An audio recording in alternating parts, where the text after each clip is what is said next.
മൂന്നാം സ്ഥാനം കൊണ്ട് തൃപ്തിപ്പെടേണ്ടി വന്നെങ്കിലും ഡോക്ടർ പി സരിന്റെ സ്ഥാനാർത്ഥിത്വം പാലക്കാട്ടെ CPI-നുണ്ടാക്കിയ ഉണർവ് ചെറുതല്ല. ശക്തമായ ത്രികോണ മത്സരമെന്ന പ്രതീതി തുടക്കത്തിലെ സൃഷ്ടിക്കാൻ ഡോക്ടർ പി സരിന് കഴിഞ്ഞു.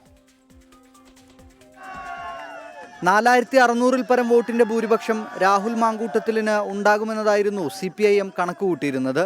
എന്നാൽ കോൺഗ്രസ് സ്ഥാനാർത്ഥി റെക്കോർഡ് ഭൂരിപക്ഷം നേടിയപ്പോൾ പാർട്ടി പ്രതീക്ഷകളും തകർന്നടിഞ്ഞു.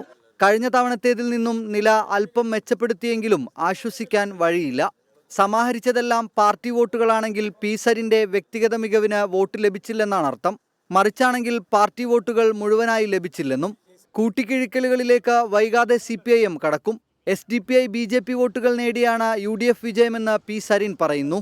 BJPയിൽ നിന്നും SDPIയിൽ നിന്നും ഒരേപോലെ ഒരേ സമയം വോട്ട് വാങ്ങാനുള്ള ആ ഒരു രാഷ്ട്രീയ പാപ്പരത്വം, അത് ജനത്തിന്റെ മുന്നിൽ കെട്ടിയാടാനുള്ള, അല്ലെങ്കിൽ അത് മറച്ചു പിടിച്ചുകൊണ്ട് വലിയൊരു വിജയമാണ് ലഭിച്ചിരിക്കുന്നത് എന്ന് വീമ്പിളക്കുന്നതിലെ അതിന്റെയൊക്കെ ഒരു വല്ലായ്മ അത് UDF തിരിച്ചറിയുന്നില്ലെങ്കിൽ ആ മുന്നണിക്ക് നല്ല വരുത്തട്ടെ എന്ന് മാത്രമേ പറയാനുള്ളൂ.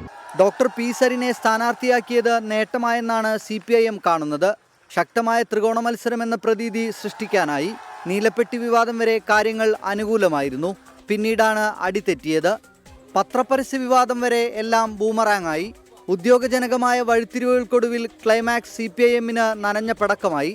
എങ്കിലും വരാനിരിക്കുന്ന നിയമസഭാ തിരഞ്ഞെടുപ്പ് ലക്ഷ്യമിട്ട് പി സരിനെ മുന്നിൽ നിർത്തി മുന്നോട്ടു പോകാനാണ് CPIM-ന്റെ ഒരുക്കം.